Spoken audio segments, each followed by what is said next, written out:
Evening student, मैं 4.2 पढ़ा रही थी तुम लोगों को गणित का। ठीक है, तो ये पहला दूसरा क्वेश्चन मैं आपको समझा दी थी, आपको होमवर्क दिया गया था और किसी ने भी मुझे अभी तक चेक नहीं करवाया है। ठीक है, अब यहाँ पर देखो, यहाँ तक मैं एक्सप्लेन की थी आपको। इसमें से क्वेश्चन बताई थी कि कौन सी वैल्यू रखने पर जो ये पी का मान है वो ज़ीरो होता है। यहाँ पर कौन सी आर की वैल्यू रखने पर पी आर का मान जीरो होता है, वही उसके क्या होंगे, शून्यक होंगे। मतलब जो पूरे मान को जीरो में बदल देते हैं उसके क्या होते हैं, शून्यक होते हैं।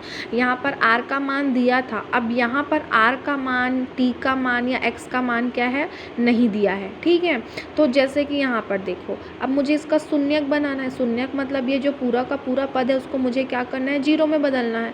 तो इसको मैं कैसे हल करूँगी। ठीक है, तो निम्नलिखित बहुपदों के शून्यक ज्ञात कीजिए, इसी को हल करना है। ठीक है, तो यहाँ पर देखो, सबसे पहला क्वेश्चन है पी एक्स बराबर एक्स धन 6, पी एक्स बराबर एक्स धन 6।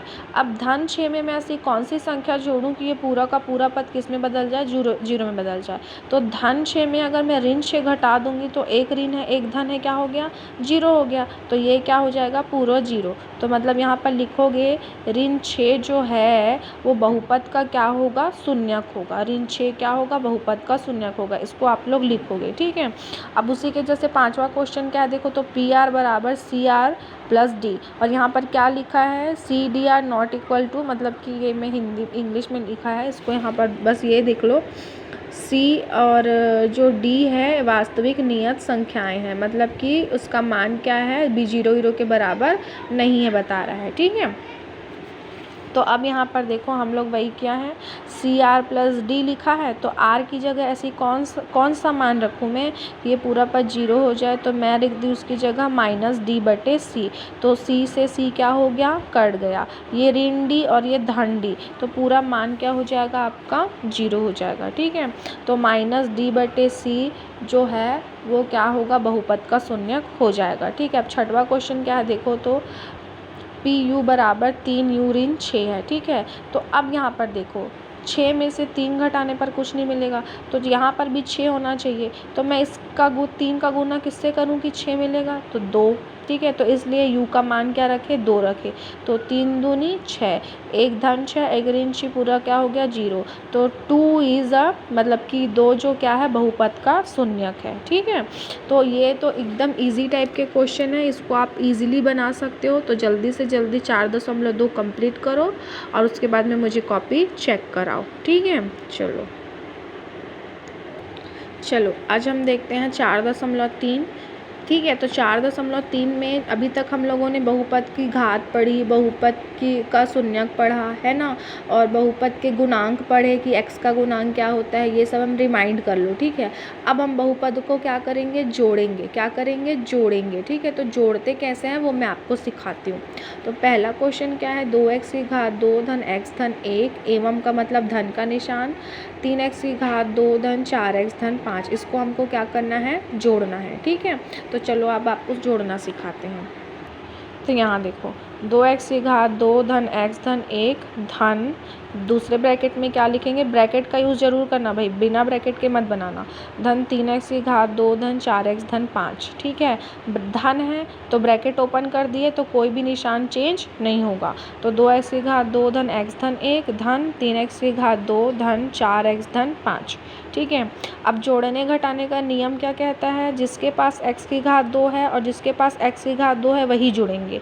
तो यहाँ पर देखो तो सबसे बड़ी घात को जोड़ते हैं या फिर उसको पास लिख लेते हैं। तो 2x की घात 2 है यहाँ पर, फिर x की घात 2 वाला पद कौन है, ये 3x की घात 2, उसको पास में लिख लिए।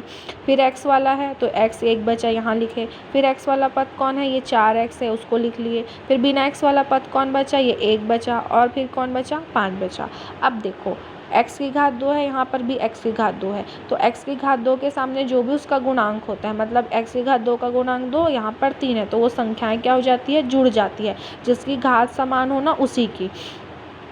तो यहाँ देखो 2 और 3 क्या हो गया, 5x की घात 2। अब x को इससे जोड़ दोगे ना तो ये गलत हो जाएगा भाई, क्योंकि इसके पास x की घात 2 है, इसके पास तो सिर्फ x है ना, तो हम इसको नहीं जोड़ सकते, x वाले से ही जुड़ेगा। तो यहाँ पर x के सामने कुछ नहीं है, मतलब 1 है, तो 4 और 1 क्या हो जाएगा, 5x, और 5 और 1 क्या हो गया, 6। तो ये हो जाएगा 5x की घात 2 धन 5x धन 6, ये हो गया हमारा आंसर। ठीक है, अब इसको ईज़िली जोड़ना है, तो ये जोड़ने का काम आप लोग करोगे, ठीक है। और फिर अगला प्रश्न देखो क्या बोल रहे हैं, निम्नलिखित बहुपदों को जोड़िए और जोड़ से प्राप्त बहुपद की घात बताइए। अब इसको भी जोड़ना है, ये भी कोई कठिन काम नहीं है, ये भी जोड़ना ही है, ठीक है। लेकिन जोड़ने के बाद जो सबसे बड़ी घात आएगी ना, उसको आपको बताना है। तो मैं आपको दूसरे का पहला बता रही हूँ, ठीक है। चलो देखते हैं। ये है प्रश्न, 3y की घात 2 धन 2y ऋण 5 धन 2y की घात 2 धन 5 धन 8y। अब यहाँ पर देखो कॉमा से अलग अलग है ना, तुम लोग ये मत बोलना कि मैम ये पूरा का पूरा पद एक साथ है। तो यहाँ देखो यहाँ सेमी कॉलन लगा है, तो 2y की घात 2 धन 2y ऋण 5 ये एक पद हो गया। फिर 2y की घात 2 धन 5 ये दूसरा पद हो गया, मतलब दूसरा पार्ट हो गया। और ऋण y की घात 2 ऋण y क्या हो गया, 3 हो गया। तो 3 बार ब्रैकेट यूज़ करेंगे, ठीक है। तो इसीलिए देखो 3y की घात 2 धन 2y ऋण 5 धन 2y की घात 2 धन 5 धन 8y धन ऋण y की घात 2 ऋण y, ठीक है। ये लिख लिए पूरा। अब सबसे पहले ब्रैकेट ओपन करेंगे, तो 3y की घात 2 धन 2y ऋण 5 धन, ये वाला धन था, ये धन है तो अंदर के निशान नहीं बदलेंगे, जैसे का तैसा लिख लिए।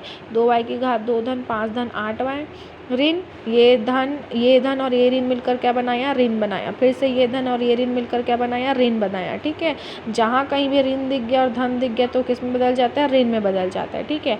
अब इसमें देखो तो सबसे बड़ी घात क्या है, ये y की घात 2 है, तो y की घात 2 वाले यहाँ जितने भी पद होंगे उनको पास पास लिख लेंगे, ठीक है। तो ये 3y की घात 2 है, तो 3y की घात 2 और कहाँ पर है, y की घात 2 वाला ये, तो 2y की घात 2 और कौन है, y की घात 2, हाँ ये ऋण y की घात 2, तो ये ऋण y की घात 2, ठीक है। अब कोई y की घात 2 वाला पद बचा क्या, देख लो, नहीं बचा। तो ये जितने भी y की घात 2 वाले हैं इनको पास पास लिख लिए। फिर y वाले को लिखेंगे, तो ये 2y लिख लिए धन 2y। फिर और कौन है 2y वाला, ये है 8y, तो लिख लिए धन 8y। और कौन है y वाला, ये ऋण y, तो ये ऋण y। देखो y के सामने जो निशान है ना उसको लिखते हैं, उसके पीछे वाले को नहीं लिखते हैं। तो ये y के सामने कौन सा निशान है, ऋण y, इसलिए ऋण को यहाँ पर लिए हैं। आया समझ में। अब बिना y वाला कौन सा पद बचा, ये ऋण 5, तो ये बच गया, यहाँ लिख दिए ऋण 5 और यहाँ बच गया था धन 5, तो ये धन 5। तो एक ऋण है एक धन है, यहाँ ऑटोमेटिक ये क्या हो गए, कट गए, ठीक है। अब यहाँ पर देखो जितने y वाले पद हैं उनको जोड़ घटा देते हैं। तो सबसे पहले 3 और 2 5, और 5 है, इसके सामने कुछ नहीं है, मतलब क्या है, 1 है। तो 5 में से 1 गया तो क्या बच गया, 4y की घात 2, ठीक है।